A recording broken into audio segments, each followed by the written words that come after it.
ಎಲ್ಲರಿಗೂ ನಮಸ್ಕಾರ.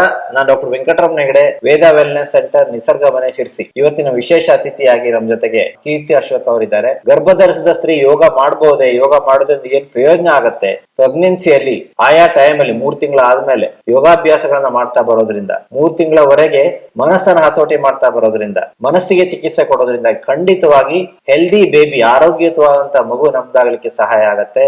Normal delivery ಆಗ್ಲಿಕ್ಕೆ ತುಂಬಾ ಸಹಾಯ ಆಗತ್ತೆ. ಅಷ್ಟೇ ಅಲ್ಲ, ಪ್ರೆಗ್ನೆನ್ಸಿಯ ನಂತರ, ಡೆಲಿವರಿ ನಂತರ ಏನು ತೂಕ ಹೆಚ್ಚು ಮಾಡ್ಕೊಂಡ್ ಬಿಡ್ತಾರಲ್ಲ ಲೇಡೀಸ್, ಆ ಒಂದು ಓವರ್ ವೇಟ್ ಆಗದೇ ಇದ್ದ ತಡೆಯಲಿಕ್ಕೆ ಸಹಾಯ ಮಾಡುತ್ತೆ. ಸೊ ಇಷ್ಟೆಲ್ಲ ಪ್ರಯೋಜನಗಳಿವೆ. ಇನ್ನೂ ಹೆಚ್ಚಿಗೆ ಪ್ರಯೋಜನ ಇದೆ. ಕೇಳೋಣ ತಜ್ಞರಿಂದ.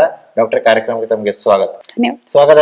ಪ್ರೆಗ್ನೆಂಟ್ ವುಮೆನ್, ಗರ್ಭಧರಿಸಿದ ಸ್ತ್ರೀ ಯೋಗ ಮಾಡಬಹುದೇ? ಇದು ಮೊದಲನೇ ಪ್ರಶ್ನೆ. ಯಾಕೆಂದ್ರೆ ಅನೇಕರಲ್ಲಿ ಆ ಒಂದು ಯೋಚನೆ ಇದೆ, ಯೋಗ ಮಾಡೋದ್ರಿಂದಾಗಿ ಮಗುವಿಗೆ ಏನೋ ತೊಂದರೆ ಆಗ್ಬಹುದು, ಅದರಿಂದಾಗಿ ಮಿಸ್ಕ್ಯಾರೇಜ್ ಆಗ್ಬಹುದು ಅಂತೆಲ್ಲ ತಪ್ಪು ಕಲ್ಪನೆ. ಯೋಗ ಮಾಡಬಹುದು? ಖಂಡಿತವಾಗ್ಲು. ಸೊ ಈ ಪ್ರಶ್ನೆಗೆ ಆನ್ಸರ್ ಮಾಡೋಕ್ಕಿಂತ ಮುಂಚೆ ನಾವು ಏನ್ ಅರ್ಥ ಮಾಡ್ಕೊಳ್ಬೇಕು ಅಂತ ಹೇಳಿದ್ರೆ, ಪ್ರೆಗ್ನೆನ್ಸಿ ಅಂತ ಇರುವಂತ ಒಂದು ಸ್ಥಿತಿ ಯಾವುದೇ ಪ್ಯಾಥಾಲಜಿಕಲ್ ಕಂಡೀಷನ್ ಅಲ್ಲ. ಅದೊಂಥರ ಒಂದು ಪೇಷಂಟ್ ರೀತಿ ಅಂತ ಹೇಳಿ ನಾವು ಅದನ್ನ ತಿಳ್ಕೊಬಿಡ್ತೇವೆ. ಅಂದ್ರೆ ಡಯಟ್, ಚೆಕಪ್, ಗುಳಿಗೆ, ಔಷಧಿ, ಡಾಕ್ಟರ್ ಹತ್ರ ಹೋಗೋದು, ಡಾಕ್ಟರ್ ಹತ್ರ ಬರೋದು, ಅಲ್ಲಿ ಬ್ಲಡ್ ಟೆಸ್ಟ್ ಅಂತ ಹೇಳಿ ಅದನ್ನ ಆ ಪರಿಸರದಿಂದ ನೋಡಿ ನಮ್ಗೆ ಏನಾಗ್ಬಿಟ್ಟಿದೆ ಅಂತ ಹೇಳಿದ್ರೆ ಅದನ್ನ ಒಂದು ಪ್ಯಾಥಾಲಜಿಕಲ್ ಕಂಡೀಷನ್, ಏನೋ ಒಂದು ದೊಡ್ಡ ಸಮಸ್ಯೆ ತರ ಆಗ್ಬಿಟ್ಟಿದೆ ಅಂತ ಹೇಳಿ ನಮ್ಮ ಒಂದು ಪರ್ಸೆಪ್ಷನ್ ಆಗೋಗಿದೆ. ಬಟ್ ಏನ್ ಅರ್ಥ ಮಾಡ್ಕೊಳ್ಬೇಕು ಅಂತ ಹೇಳಿದ್ರೆ, pregnancy is a very natural phenomena. ನಿಸರ್ಗದಲ್ಲಿ, ಪ್ರಕೃತಿಯಲ್ಲಿ, ಎಲ್ಲಾ ಪ್ರಾಣಿಗಳಲ್ಲಿ ಆಗುವಂತದ್ದೇ, ಮನುಷ್ಯರಲ್ಲೂ ಕೂಡ ಆಗುವಂತದ್ದೇ, ನಮ್ಮ ದೇಹದಲ್ಲಿ ಸ್ತ್ರೀಯರಿಗೆ ಆಗುವಂತದ್ದು. ಸೊ ಅದನ್ನ ನಾವು ಎನಿ ನಾರ್ಮಲ್ ಪರ್ಸನ್, ಯಾವುದೇ ಒಂದು ಮನುಷ್ಯನಿಗೆ ಮಾಡ್ಬೋದು ಅಂತ ಹೇಳಿದ್ರೆ ಯಾಕೆ ಪ್ರೆಗ್ನೆಂಟ್ ಟೈಮ್ ಅಲ್ಲಿ ಮಾಡಬಾರ್ದು ಅಂತ ಹೇಳಿ ನಾವು ಕ್ವಶನ್ ಹಾಕ್ಬೇಕು ಆಕ್ಚುಲಿ ಅಲ್ವಾ. ಸೊ ಖಂಡಿತವಾಗ್ಲೂ ನಾವು ಪ್ರೆಗ್ನೆನ್ಸಿ ಟೈಮ್ ಅಲ್ಲೂ ಕೂಡ, ಇನ್ಫ್ಯಾಕ್ಟ್ ಪ್ರೆಗ್ನೆನ್ಸಿಗಿಂತ ಮುಂಚೆನೆ ಯೋಗಾಭ್ಯಾಸವನ್ನ ಮಾಡ್ತಾ ಶುರು ಮಾಡ್ಕೊಳ್ಬಹುದು. ಸೊ ನಾವು ಪ್ರೆಗ್ನೆನ್ಸಿ ಟೈಮ್ ಅಲ್ಲಿ ಏನ್ ಕರೆಕ್ಟ್ ಆಗಿ ಏನ್ ಹೇಳ್ತೇವೆ ಅಂತ ಹೇಳಿದ್ರೆ, ಅದರ ಪ್ರಿಪರೇಷನ್ ಕೂಡ ಅಷ್ಟು ಇಂಪಾರ್ಟೆಂಟ್. ಪ್ರೆಗ್ನೆನ್ಸಿ ಯಾವಾಗ್ಲೂ ಒಂದು ಚಾನ್ಸ್ ಆಗಿ ಆಗ್ಬಾರ್ದು, ಚಾಯ್ಸ್ ಆಗಿ ಹೋಗಿ ಮಾಡಿದಾಗ ಅದರ ಎಫೆಕ್ಟ್ ಮಗುವಿಗೂ ಹಾಗೂ ತಾಯಿಗೂ ತುಂಬಾ ಇಂಪಾರ್ಟೆಂಟ್. ಅದು ತುಂಬಾ ಬೆನಿಫಿಟ್ಸ್ ಅನ್ನ ನಾವು ಕೊಡ್ಬೋದು ಆ ರೀತಿ ನಾವು ಅದನ್ನ ಪ್ರೋಗ್ರೆಷನ್ ಮಾಡ್ಕೊಂಡ್ರೆ. ಯೋಗ ರೀತಿಯಲ್ಲಿ ನಾವಂತ ತಗೊಳ್ಬೇಕು ಅಂತ ಹೇಳಿದ್ರೆ, ಪ್ರೆಗ್ನೆನ್ಸಿ ಟೈಮ್ ಅಲ್ಲಿ ಶಾಸ್ತ್ರಗಳಲ್ಲಿ ಹೇಳಿದ್ದಾರೆ, ಮೇಜರ್ಲಿ 3 ವಿಷಯಗಳು ಅಂತ ಹೇಳಿದರೆ, ಒಂದು ತಾಯಿಯ ಆಹಾರ ಜೊತೆಗೆ ನಮ್ಮ ಬಾಡಿಯಲ್ಲಿ ಇರುವಂತಹ ಆಕ್ಸಿಜನ್ ಮೂವ್ಮೆಂಟ್, ಆಕ್ಸಿಜನ್ ಸ್ಯಾಚುರೇಷನ್ ಇರ್ಬೋದು. ಆಕ್ಸಿಜನ್ ಸ್ಯಾಚುರೇಷನ್ ನಿಮ್ಮ ಉಸಿರಾಟದ ಮೂಲಕ ಮಾತ್ರ ಕೊಡುವಂತದ್ದಲ್ಲ, ನಿಮ್ಮ ಮೂವ್ಮೆಂಟ್ ಗಳು ಅಥವಾ ನಿಮ್ಮ ಚಟುವಟಿಕೆಗಳಿಂದ ಕೂಡ ಬರುವಂತದ್ದು ಇರಬೇಕು. ಅದರ ಜೊತೆಗೆ ಮಾನಸಿಕವಾದ ಒಂದು ಆರೋಗ್ಯ ಹೆಂಗಿರುತ್ತೆ ಅದನ್ನ 3 ಮೇಜರ್ಲಿ ಕಾನ್ಸಂಟ್ರೇಟ್ ಮಾಡಿ ಆ ಪ್ರೆಗ್ನೆನ್ಸಿ ಪೀರಿಯಡ್ ಅನ್ನ ತುಂಬಾ ಬ್ಯೂಟಿಫುಲ್ ಆಗಿ ಅದನ್ನ ಕವರ್ ಮಾಡ್ಕೊಳಕ್ ಸಾಧ್ಯ ಆಗುತ್ತೆ. ಪ್ರೆಗ್ನೆನ್ಸಿ ಟೈಮ್ ಅಲ್ಲಿ ಜನರಲಿ ಗೈನೆಕ್ಸ್ ಅಥವಾ ಡಾಕ್ಟರ್ಸ್ ಏನ್ ಪ್ರಿಫರ್ ಮಾಡ್ತಾರೆ ಅಂತ ಹೇಳಿದ್ರೆ, ಫಸ್ಟ್ ಟ್ರೈಮಿಸ್ಟರ್, ಮೊದಲಿನ 3 ತಿಂಗಳು ಅಟ್ ಲೀಸ್ಟ್ ನೀವು ರೆಸ್ಟ್ ಮಾಡ್ಬೇಕು, ಏನು ಯೋಗಾಭ್ಯಾಸ ಮಾಡಕ್ ಹೋಗ್ಬೇಡಿ ಅಂತ ಹೇಳಿದ್ರೆ ಹೇಳ್ತಾರೆ ಜನರಲಿ. ಬಟ್ ಯಾಕಂತ ಹೇಳ್ತಾರೆ ಅಂತ ಅವರಿಗೆ ಯೋಗದ ಬಗ್ಗೆ ಒಂದು ಕರೆಕ್ಟ್ ಆಗಿರುವಂತ ಅರಿವು ಇರಲ್ಲ, ಅಥವಾ ಕರೆಕ್ಟ್ ಆಗಿರೋ ಗೈಡೆನ್ಸ್ ಅಲ್ಲಿ ಪ್ರಾಕ್ಟೀಸ್ ಮಾಡ್ತಾರೋ ಇಲ್ವೋ ಅಂತ ಹೇಳಿ ಒಂದು ಭಯ ಇರ್ಬೋದು ಗೈನೆಕ್ಸ್ ಗಳಿಗೆ. ಸೊ ಅವ್ರು ಏನ್ ಹೇಳ್ತಾರೆ, ಇಲ್ಲ ನೀವು 3 ತಿಂಗಳು ಆರಾಮ್ಸೆ ರೆಸ್ಟ್ ಮಾಡಿ, ಆಮೇಲೆ ನೀವು ಬೇಕಿದ್ರು ಏನ್ ಎಕ್ಸರ್ಸೈಸ್ ಮಾಡಿ ಅಂತ ಹೇಳ್ತಾರೆ. ಬಟ್ ಆ 3 ತಿಂಗಳಲ್ಲೂ ಕೂಡ ನಾವು ಯೋಗ ಅಂತ ಹೇಳಿದ್ರೆ ಒಳ್ಳೆ ಜಿಮ್ ಅಲ್ಲಿ ಹೋಗಿ ನಾವು ವೇಟ್ಸ್ ಎತ್ತುವಂಥದ್ದು ಅಥವಾ ಶೀರ್ಷಾಸನ ಮಾಡುವಂಥದ್ದು ಅಥವಾ ಹೆವಿ ಏನು ಪ್ರಾಕ್ಟೀಸ್ ಮಾಡುವಂಥದ್ದು ಅಲ್ವೇ ಅಲ್ಲ. ಯೋಗ ಅಂತ ಹೇಳಿದ್ರೆ more of a mindful practice. ನಾವು ಮನಸ್ಸಿನ ಜೊತೆ ಕೈಗಳನ್ನ, ಕಾಲ್ಗಳನ್ನ ಅಲ್ಲಾಡಿಸುವಂತ ಅಭ್ಯಾಸಕ್ಕೆ ಆಸನಗಳಂತ ಹೇಳ್ತೇವೆ. ಅದ್ರ ಜೊತೆಗೆ ಉಸಿರಾಟ, ಸಹಜವಾಗಿ ಉಚ್ಛ್ವಾಸ ನಿಶ್ವಾಸಗಳ ಕ್ರಿಯೆಗಳನ್ನ ಈವನ್ ಫಸ್ಟ್ ಟ್ರೈಮಿಸ್ಟರ್ ಅಲ್ಲೇ ಅವರಿಗೆ, ಹೆಂಗಸರಿಗೆ ಜಾಸ್ತಿ ಕಾಳಜಿ ಕೊಡ್ಬೇಕು. ಏನಕ್ಕಂದ್ರೆ ಫಸ್ಟ್ ಟೈಮ್ ಮದರ್ಸ್ ಅಥವಾ ಫಸ್ಟ್ ಟೈಮ್ ಪ್ರೆಗ್ನೆನ್ಸಿ ಆಗಿದ್ದವರಿಗೆ ಆ ಒಂದು ಟೆನ್ಷನ್, ಭಯ, ಆನ್ಸೈಟಿ ಎಲ್ಲ ಇರುತ್ತೆ. ಅದು ಫಸ್ಟ್ ಟ್ರೈಮಿಸ್ಟರ್ ಅಲ್ಲಿ ಮೇಜರ್ ಆಗಿರುತ್ತೆ. ಅದ್ರ ಜೊತೆಗೆ ಅವರಿಗೆ ದಿನ ಬರುವಂತಹ ನಾಸ್ಯ ಇರ್ಬೋದು, ಬೆಳಿಗ್ಗೆ ಎದ್ದು ಕೂಡ್ಲೆ ಅಂತ ವಾಂತಿ ಮಾಡುವಂತಹ ಒಂದು ಲಕ್ಷಣಗಳಿರ್ಬೋದು, ಸೊಂಟ ನೋವು ಇರ್ಬೋದು,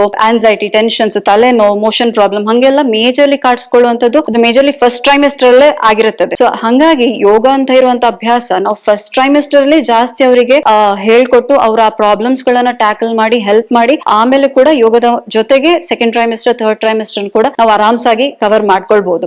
ಫಸ್ಟ್ ಟ್ರೈಮಿಸ್ಟರ್ ಗೆ ಕೆಲವು ಅಭ್ಯಾಸಗಳು, ಸೆಕೆಂಡ್ ಟ್ರೈಮಿಸ್ಟರ್ ಗೆ ಕೆಲವು ಅಭ್ಯಾಸಗಳು, ಥರ್ಡ್ ಟ್ರೈಮಿಸ್ಟರ್ ಗೆ ಕೆಲವು ಅಭ್ಯಾಸಗಳನ್ನ ಅದನ್ನ ಸೆಪರೇಟ್ ಆಗಿ ನಾವು ಕ್ಲಾಸಿಫೈ ಮಾಡ್ತಾ ಆ ತರನೇ ನಾವು ಕವರ್ ಆಗಿ ಗೈಡ್ ಮಾಡ್ತಾ ಹೋದ್ರೆ ಪ್ರೆಗ್ನೆನ್ಸಿ ಟೈಮ್ ಅಲ್ಲಿ ಸುಂದರವಾಗಿ ಬ್ಯೂಟಿಫುಲ್ ಆಗಿ ಆ ಜರ್ನಿಯನ್ನ ನಾವು ಮಗುನ ನೋಡ್ಕೊಳ್ತಾ, ಮಗುವಿನ ಆರೋಗ್ಯ ಹಾಗೂ ತಾಯಿಯ ಆರೋಗ್ಯನ ನೋಡ್ತಾ ನಾವು ಯೋಗದ ಮೂಲಕ ಖಂಡಿತವಾಗ್ಲೂ ಅದನ್ನ ನೋಡ್ಕೊಳಕ್ ಸಾಧ್ಯ ಆಗುತ್ತೆ. ಸೊ ಹಾಗಾದ್ರೆ ಫಸ್ಟ್ ಟ್ರೈಮಿಸ್ಟರ್ ಕೂಡ ಮಾಡಬಹುದು ಅಂತ ಹೇಳಿದ್ರಿ. ಅಂದ್ರೆ ಮೇಜರ್ ಆಗಿ ಪ್ರಾಣಾಯಾಮಗಳು, ಉಸಿರಾಟದ ಮೇಲೆ ನಿಯಂತ್ರಣ, ಮನಸ್ಸಿನ ಮೇಲೆ ನಿಯಂತ್ರಣ, ಇದೆಲ್ಲ ಮಾಡೋದ್ರಿಂದ ಮಾಡೋದ್ರಿಂದಾಗಿ ಆ ತರ ವಾಂತಿ ಫಸ್ಟ್ ಟ್ರೈಮೆಸ್ಟರ್ ಆಗುವಂತದ್ದು ಮೇಜರ್ ಆಗಿ ನಾಸಿಯಾ ವಾಂತಿ ಬಂದಂಗ ಆಗೋದು ಆಗ್ತಾ ಇರುತ್ತೆ. ಸೊ ಅದನ್ನ ನಿಯಂತ್ರಣ ಮಾಡ್ಲಿಕ್ಕೆ ಯಾವ ತರ ಮಾಡೋದು? ಸೊ ಮೇಜರ್ಲಿ ಫಸ್ಟ್ ಟ್ರೈಮೆಸ್ಟರ್ ಅಲ್ಲಿ ಬರುವಂತಹ ಸಮಸ್ಯೆಗಳಂದ್ರೆ ಈ ನಾಸಿ ಅಂತ ಏನ್ ಹೇಳಿದ್ದೇವೆ, ಸುಮ್ನೆ ಸ್ಟ್ರೆಸ್ ಮ್ಯಾನೇಜ್ಮೆಂಟ್ ಗೆ ಒಂದು ವೆರಿ ಈಸಿ ಕೋಪಿಂಗ್ ಟೆಕ್ನಿಕ್ ಅಂತ ಹೇಳಿದ್ರೆ ಸ್ಟ್ರಾ ಬ್ರೀದಿಂಗ್ ಅಂತ ಹೇಳಿ, ಸುಮ್ನೆ ನಿಮ್ಮ ಮೂಗಿಂದ ಉಚ್ಛ್ವಾಸ ಮಾಡಿ ಬಾಯಿಂದ ಸ್ಟ್ರಾನ ಹಿಡ್ಕೊಂಡು ಹೆಂಗೆ ನಾವು ಜ್ಯೂಸ್ ಏನೋ ಕುಡಿತೇವೆ ಅದೇ ತರ ಬಾಯಿಂದ ನಿಶ್ವಾಸವನ್ನ ಮಾಡುವಂತದ್ದು. ಸೊ ಇಮಿಡಿಯೇಟ್ಲಿ ಬಾಡಿ ಒಂದು ತೆಗೆದುಕೊಳ್ಳೋದು ಮೂಗಿನಿಂದ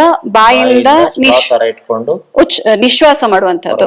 ಹೌದು. ಸೊ ವೆರಿ ಕ್ವಿಕ್ ಆಗಿ ಬಾಡಿ ಸಿಂಪಥೆಟಿಕ್ ಮೋಡಿನ ಒಂದು ಪ್ಯಾರಾಸಿಂಪಥೆಟಿಕ್ ಮೋಡಿಗೆ ಶಿಫ್ಟ್ ಆಗಿ ತುಂಬಾ ಬಾಡಿಯನ್ನು ರಿಲ್ಯಾಕ್ಸ್ ಮಾಡಿ ಕಾಮ್ ಮಾಡುವಂತ ಕ್ರಿಯೆ ಅದು. ಅದರ ಜೊತೆಗೆ ಸಿಂಪಲ್ ಕಾಲ್ ಚಲನೆ, ಕೈ ಚಲನೆ, ಬ್ರೀದಿಂಗ್ ಜೊತೆಗೆ ಕತ್ತಿನ ಚಲನೆ, ಒಂದ್ ಸ್ವಲ್ಪ ಟ್ವಿಸ್ಟಿಂಗ್ ಪ್ರಾಕ್ಟೀಸಸ್ ಎಲ್ಲ ಖಂಡಿತವಾಗ್ಲೂ ನಾವು ಫಸ್ಟ್ ಟ್ರೈಮಿಸ್ಟರ್ ಅಲ್ಲಿ ಮಾಡಬಹುದು. ಅದಾದ ನಂತರ ಸೆಕೆಂಡ್ ಟ್ರೈಮಿಸ್ಟರ್, ಥರ್ಡ್ ಟ್ರೈಮಿಸ್ಟರ್ ಅಲ್ಲಿ ನಾವು ಏನ್ ಫೋಕಸ್ ಮಾಡ್ಬೇಕು ಅಂತ ಹೇಳಿದರೆ ಬಾಡಿಯ ಪೆಲ್ವಿಕ್ ಫ್ಲೋರ್ ಸ್ಟ್ರೆಂಥನಿಂಗ್, ಅಂದ್ರೆ ನಮ್ಗೆ ಹೆರಿಗೆ ಆಗುವ ಸಮಯದಲ್ಲಿ ಸ್ನಾಯುಗಳಿಗೆ ಯಾವ ಶಕ್ತಿ ಬೇಕು, ಪೆರಿನಿಯಂ ಸ್ಟ್ರೆಂಥನಿಂಗ್, ಪೆಲ್ವಿಕ್ ಫ್ಲೋರ್ ಸ್ಟ್ರೆಂಥನಿಂಗ್ ಅಂತ ಹೇಳ್ಬಹುದು. ಅದನ್ನ ನಾವು ಟ್ರೈನ್ ಮಾಡ್ತೇವೆ. ಕೆಲವು ಆಸನ, ಸೇತುಬಂಧಾಸನದ ಅಭ್ಯಾಸ ಅಥವಾ ಸುಮ್ನೆ ಅರ್ಧಕಟಿ ಚಕ್ರಾಸನದ ಅಭ್ಯಾಸ, ಆಮೇಲೆ ಮಾರ್ಜಾಲಾಸನ ಅಭ್ಯಾಸ, ವ್ಯಾಘ್ರಾಸನದ ಅಭ್ಯಾಸಗಳೆಲ್ಲ ಪೆಲ್ವಿಕ್ ಫ್ಲೋರ್ ಸ್ಟ್ರೆಂಥನಿಂಗ್ ಅಭ್ಯಾಸ ತುಂಬಾ ಹೆಲ್ಪ್ ಆಗುವಂತದ್ದು. ಇನ್ನು ಥರ್ಡ್ ಟ್ರೈಮಿಸ್ಟರ್ ಅಲ್ಲಿ ಅದು ಮತ್ತೆ ಹೊಟ್ಟೆ ದೊಡ್ಡದಾಗ್ತಾ ಇದ್ದಂಗೆ, ಥರ್ಡ್ ಟ್ರೈಮಿಸ್ಟರ್ ಅಲ್ಲಿ ಹೊಟ್ಟೆ ದೊಡ್ಡದಾಗ್ತಾ ಇದ್ದಂಗೆ ತುಂಬಾ ಈಸಿಲಿ ಕಾಣಿಸ್ಕೊಳ್ಳುವಂತ ಸಮಸ್ಯೆ ಅಂತ ಹೇಳಿದ್ರೆ ನಮ್ಮ ಲೋ ಬ್ಯಾಕ್ ಮಸಲ್ಸ್ ವೀಕ್ ಆಗಿ ಸೊಂಟ ನೋವು ಕಾಣಿಸ್ಕೊಳ್ಳುವಂತ ಸಮಸ್ಯೆಗಳು ಕೂಡ ಥರ್ಡ್ ಟ್ರೈಮಿಸ್ಟರ್ ನಂತರ ಕಾಣಿಸ್ಕೊಳ್ಳುತ್ತೆ.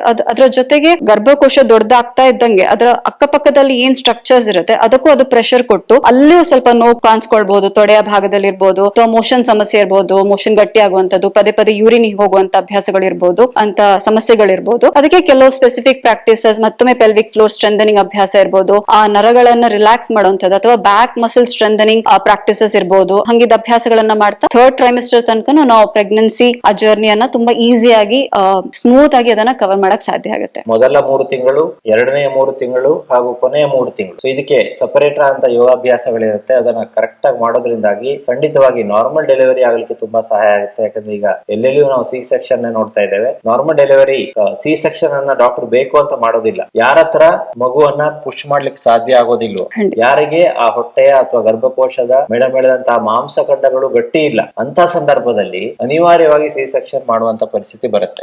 ನಾವೆಲ್ಲರೂ ವೈದ್ಯರ ಮೇಲೆ ದೂರ್ತೇವೆ, ಅವ್ರ ಹತ್ರ ಹೋದ್ರೆ ಸಾಕು ಅವರು ಸಿಸೇರಿಯನ್ ಮಾಡ್ಬಿಡ್ತಾರೆ. ಹಾಗಲ್ಲ. ಸೊ ಅವರಿಗೆ ಆ ತಾಕತ್, ಆ ಶಕ್ತಿ, ಆ ಮಗುವನ್ನ ನಾರ್ಮಲ್ ಡೆಲಿವರಿ ಮಾಡುವಂತಹ ಶಕ್ತಿ ಇಲ್ಲ ಅಂದ್ರೆ ಆಟೋಮೆಟಿಕ್ ಆಗಿ ಸಿ ಸೆಕ್ಷನ್ ಹೋಗುವಂತ ಪರಿಸ್ಥಿತಿ ಬರುತ್ತೆ. ಹಾಗಾಗಿ ನಾರ್ಮಲ್ ಡೆಲಿವರಿ ಆಗ್ಲಿಕ್ಕೆ ಆ ಹೊಟ್ಟೆಯ ಮಾಂಸಖಂಡಗಳನ್ನ ಶಕ್ತಿಯುತಗೊಳಿಸ್ಕೊಳ್ಳೋದು ಬಹಳ ಮುಖ್ಯ. ಹಾಗಾಗಿ ಪ್ರೆಗ್ನೆನ್ಸಿಯಲ್ಲಿ 3 ತಿಂಗಳು ಆದ್ಮೇಲೆ ಜಾಸ್ತಿ ಚಟುವಟಿಕೆಯಿಂದ ಇರಿ, ಎಲ್ಲ ಕೆಲಸಗಳನ್ನು ಮಾಡಿ ಅಂತ ಅನೇಕ ಗೈನಕಾಲಜಿಸ್ಟ್ ಇವತ್ತು ಕೂಡ ಹೇಳ್ತಾರೆ. ಸೊ ಹಾಗಾಗಿ ಮೊದಲನೇ ಒಂದು 3 ತಿಂಗಳು, ಎರಡನೇ 3 ತಿಂಗಳು ಹಾಗೂ ಮೂರನೇ 3 ತಿಂಗಳಲ್ಲಿ ಯೋಗಾಭ್ಯಾಸಗಳು ತುಂಬಾ ಸಹಾಯ ಮಾಡುತ್ತೆ. ಸೊ ಆ ಅಭ್ಯಾಸಗಳನ್ನ ಮಾಡೋದ್ರಿಂದಾಗಿ ನಾರ್ಮಲ್ ಡೆಲಿವರಿ ಆಗಲಿಕ್ಕೆ, ಆರೋಗ್ಯಯುತವಾದ ಮಗುವನ್ನ ಪಡೀಲಿಕ್ಕೆ ಆಫ್ಟರ್ ಡೆಲಿವರಿ ಖಂಡಿತವಾಗ್ಲೂ ಹೌದು. ಹೊಟ್ಟೆಯ ಬೊಜ್ಜು ಕೂಡ ಹೌದು. ಮತ್ತೆ ಆ ಸ್ನಾಯುಗಳು, ಆ ಯೂಟ್ರಸ್ ಒಂದು ಸಣ್ಣ ಸೈಜ್ ಇಂದ ಇಷ್ಟು ದೊಡ್ಡದಾಗಿ ಆಗ್ಬೇಕು ಅಂತ ಹೇಳಿದ್ರೆ ಅದರ ನಾರ್ಮಲ್ ಸೈಜ್ಗೂ ಕೂಡ ವಾಪಸ್ ಬರೋದು ಒಂದು ನೈಸರ್ಗಿಕವಾದಂತ ಕ್ರಿಯೆ. ಸೊ ಆ ಒಂದು ರಿಕವರಿ ಫೇಸ್ ಅಂತ ಏನಿರುತ್ತೆ, ಜನರಲಿ ಯೋಗ ಮಾಡದಿರೋರು ಅಥವಾ ಸುಮ್ನೆ ರಿಲ್ಯಾಕ್ಸ್ ಆಗಿದ್ದವರು ಅಲ್ಲದು ಕನಿಷ್ಠ ಒಂದು 3 ತಿಂಗಳ 4 ತಿಂಗಳ ತನಕ ಟೈಮ್ ಬೇಕಾಗುತ್ತೆ. ಬಟ್ ಯೋಗಾಭ್ಯಾಸ ಮಾಡಿದವರದ್ರಲ್ಲಿ ಕನಿಷ್ಠ ಒಂದು 45 ದಿನ 50 ದಿನದ ಒಳಗೇನೆ ಅವ್ರು ಆಲ್ಮೋಸ್ಟ್ ಫುಲ್ ರೆಡಿ ಆಗ್ಬಿಡ್ತಾರೆ. ಅವರಿಗೆ ಆ ಬಾಡಿಯಲ್ಲಿ ಒಂದು ಒಳ್ಳೆ ಎನರ್ಜಿ ಅಂತ ಏನ್ ಕಾಣಿಸುತ್ತೆ, ಅಥವಾ ಬ್ಯಾಕ್ ಪೇನ್ ಇಲ್ಲದೆ ಅಥವಾ ಹೊಟ್ಟೆಯ ಭೋಜನ ನಾವು ಇಮಿಡಿಯೇಟ್ಲಿ ಒಂದು ವಿದಿನ್ 40-45 ಡೇಸ್ ಅಲ್ಲಿ ನಾವು ಆ ಕ್ರಿಯೆಗಳನ್ನ ಶುರು ಮಾಡ್ಕೊಳ್ಬಹುದು. ಸೊ ಹೊಟ್ಟೆಯ ಬೊಜ್ಜು ಅನೇಕರಲ್ಲಿ ಕಂಡು ಬರುತ್ತೆ. ಅದು ಕೊನೆವರೆಗೂ ಹೋಗೋದೇ ಇಲ್ಲ. ಪ್ರೆಗ್ನೆನ್ಸಿಯಲ್ಲಿ ಬಂದ ಬೊಜ್ಜು ನನ್ ಕಡಿಮೆನೇ ಆಗಿಲ್ಲ ಅಂತ ಅನೇಕ ಮಹಿಳೆಯರು ಆಪಾದನೆ ಮಾಡ್ತಾರೆ. ಸೊ ಹಾಗಾಗಿ ಯೋಗಾಭ್ಯಾಸವನ್ನ ಮಾಡೋದ್ರಿಂದಾಗಿ ಆಫ್ಟರ್ ಡೆಲಿವರಿ ಕೂಡ ಯೋಗಾಭ್ಯಾಸವನ್ನ, ನಾರ್ಮಲ್ ಡೆಲಿವರಿ ಆಯ್ತು ಅಂದ್ರೆ ಎಷ್ಟು ದಿವಸ ಗ್ಯಾಪ್, ಒಂದು 15 ದಿವಸದಲ್ಲಿ ನಿಧಾನವಾಗಿ ಮಾಡ್ತಾ ಬರುತ್ತೆ. ಅದೊಂದು ದೇಹದ ಪ್ರಕೃತಿ ಮೇಲೆ ಇರುತ್ತೆ. ಕೆಲವರಿಗೆ ನಾವು ಡಿಸೈಡ್ ಮಾಡೋದಕ್ಕಿಂತಲೂ ಆ ಪ್ರೆಗ್ನೆಂಟ್ ಲೇಡಿನೇ ಡಿಸೈಡ್ ಮಾಡ್ಬೇಕು, ನನ್ನ ಬಾಡಿಗೆ ಈಗ ಮೂವ್ಮೆಂಟ್ ಬೇಕೋ ಬೇಡ ಅಂತ ಹೇಳಿ ಆ ಡಿಸೈಡಿಂಗ್ ಫ್ಯಾಕ್ಟರ್ ಅವ್ರ ಹತ್ರನೇ ಇರುತ್ತೆ. ಸೊ ಅವ್ರ ಹತ್ರ ಮಾತಾಡ್ಕೊಂಡು ನಮ್ಗೆ ಅದ್ ಗೊತ್ತಾದ ನಂತರ ನಾವು ಅವರನ್ನ ಯೋಗಾಭ್ಯಾಸದ ಜೊತೆ ಟ್ರೈನ್ ಮಾಡ್ಕೊಳ್ಬಹುದು. ಬಟ್ ನಾವು ಹಿಂಗೆ ಕನಿಷ್ಠ ಥಿಯರಿ ಪ್ರಕಾರ ಇಲ್ಲ 3 ತಿಂಗಳು ನೀವು ರೆಸ್ಟ್ ಅಲ್ಲೇ ಇರ್ಬೇಕು ಅಂತ ಹೇಳಿ ಖಂಡಿತವಾಗ್ಲೂ ಹೇಳಕ್ ಸಾಧ್ಯ ಆಗಲ್ಲ. ಕೆಲವು ಅವಶ್ಯಕತೆನೂ ಇಲ್ಲ. ಹೌದು, ಅವರು ಯೋಗಾಭ್ಯಾಸ ಮೊದ್ಲಿಂದಲೇ ಮಾಡ್ತಾ ಇದ್ರೆ ಆ 3 ತಿಂಗಳ ರೆಸ್ಟ್ ಖಂಡಿತವಾಗ್ಲೂ ಅವಶ್ಯಕತೆ ಇಲ್ಲ. ಅದ್ರ ಜೊತೆಗೆ ಮೇಜರ್ ಆಗಿ ಏನಂತ ಆಗ್ತಾ ಇದೆ ಇತ್ತೀಚೆಗೆ ಅಂತ ಹೇಳಿದ್ರೆ ಪೋಸ್ಟ್ ಡೆಲಿವರಿ ಡಿಪ್ರೆಷನ್ ಅಂತಾನೂ ಕೆಲವರಿಗೆ ಕಾಣಿಸ್ಕೊಳ್ತಾ ಇದೆ. ಸೊ ನಾವು ಯೋಗಾಭ್ಯಾಸದ ಮೂಲಕ ಆ ಪೋಸ್ಟ್ ಡೆಲಿವರಿ ಡಿಪ್ರೆಷನ್ ಅಥವಾ ಆನ್ಸೈಟಿ, ಟೆನ್ಷನ್ ಅಥವಾ ಏನ್ ಸಮಸ್ಯೆ ಕಾಣಿಸ್ಕೊಳ್ತಾ ಇದೆ ಅದನ್ನು ಕೂಡ ನಾವು ಯೋಗಾಭ್ಯಾಸದಿಂದ ಪ್ರಿವೆಂಟ್ ಮಾಡ್ಕೊಳ್ಳಕ್ಕೆ ಸಾಧ್ಯ ಆಗುತ್ತೆ. ಮೇಡಮ್ ಅಂತ ಈ ಒಂದು ಡಿಪ್ರೆಷನ್ ಪ್ರೆಗ್ನೆನ್ಸಿ ಟೈಮ್ ಅಲ್ಲಿ ಇರಬಹುದು, ಡೆಲಿವರಿ ಆದ್ಮೇಲೆ ಎಸ್ಪೆಷಲಿ ಎದೆ ಹಾಲನ್ನ ಮಗು ಕುಡಿಬೇಕಾದ್ರೆ DHA ಅಂತ ಒಂದು ಅಂಶ ಇರುತ್ತೆ, ಬ್ರೈನ್ ಫ್ಯಾಟ್. ಸೊ ಆ ಫ್ಯಾಟ್ ಜಾಸ್ತಿ ಮಗುವಿಗೆ ಬೇಕು, ಮಗುವಿನ ಮಿದುಳಿನ ಬೆಳವಣಿಗೆ. ಸೊ ಅದನ್ನ ತಾಯಿಯಿಂದ ತೆಗೆದುಕೊಳ್ತಾ ಇರುತ್ತೆ. ಹಾಗಾಗಿ ಹಾಗಾಗಿ ತಾಯಿಗೆ ಆ DHA ಕಡಿಮೆ ಆಗಿ ಈ ಡಿಪ್ರೆಷನ್ ಹೋಗುವಂತ ಚಾನ್ಸಸ್ ಇರುತ್ತೆ. ಹಾಗಾಗಿ ಪ್ರೆಗ್ನೆನ್ಸಿಯ ಟೈಮ್ ಅಲ್ಲಿ ಒಮೆಗಾ 3 ಅನ್ನು ತೆಗೆದುಕೊಳ್ಳೋದ್ರಿಂದಾಗಿ EPA ಮತ್ತು DHA ಅನ್ನುವಂತ ಎರಡು ಅಂಶಗಳು ಸಿಕ್ಕಿ ಸೊ ಆ ಒಂದು ಪೋಸ್ಟ್ ಡೆಲಿವರಿ ಡಿಪ್ರೆಷನ್ ಕಡಿಮೆ ಆಗಲಿಕ್ಕೆ ತುಂಬಾ ಸಹಾಯ ಆಗುತ್ತೆ. ನಿಮ್ಗೆ ಒಮೆಗಾ 3 ಅನ್ನು ಕಳಿಸ್ಕೊಡುವಂತ ವ್ಯವಸ್ಥೆಯನ್ನು ಮಾಡ್ಕೊಡ್ತೇವೆ. ಜೊತೆಗೆ ಪ್ರೆಗ್ನೆನ್ಸಿಗೆ ಯಾವ ತರ ಆಹಾರದ ಒಂದು ವ್ಯವಸ್ಥೆ ಇರಬೇಕು ಅನ್ನೋದನ್ನು ಕೂಡ ನಿಮ್ಗೆ ತಿಳಿಸ್ಕೊಡ್ತೇವೆ. ಫ್ರೀ ಆನ್ಲೈನ್ ಕನ್ಸಲ್ಟೇಷನ್ ಕೆಳಗಡೆ ಬರ್ತಾ ಇರುವಂತ ನಂಬರ್ಗೆ ತಾವು ಕರೆ ಮಾಡಬಹುದು. ಪ್ರೆಗ್ನೆಂಟ್ ವುಮೆನ್ ಯೋಗ ಮಾಡಬೇಕು, ಮಾಡಬಹುದು ಅಲ್ಲ ಮಾಡಬೇಕು, ಮಾಡೋದ್ರಿಂದಾಗಿ ತುಂಬಾ ಅನುಕೂಲ ಆಗುತ್ತೆ ಅನ್ನೋದನ್ನ ಡಾಕ್ಟರ್ ಕೀರ್ತಿ ಅವರು ತಿಳಿಸ್ಕೊಟ್ಟಿದ್ದಾರೆ. ಡಾಕ್ಟರ್ ನಿಮಗೂ ಧನ್ಯವಾದಗಳು, ನಮ್ಮ ವೀಕ್ಷಕರಿಗೂ ಧನ್ಯವಾದಗಳು. ನಮ್ಮ ಯೂಟ್ಯೂಬ್ ಚಾನೆಲ್ ನ ಸಬ್ಸ್ಕ್ರೈಬ್ ಮಾಡೋದನ್ನ ಮರಿಬೇಡಿ ಅಂತ ಹೇಳ್ತಾ ಇನ್ನೊಮ್ಮೆ ವಂದನೆಗಳು.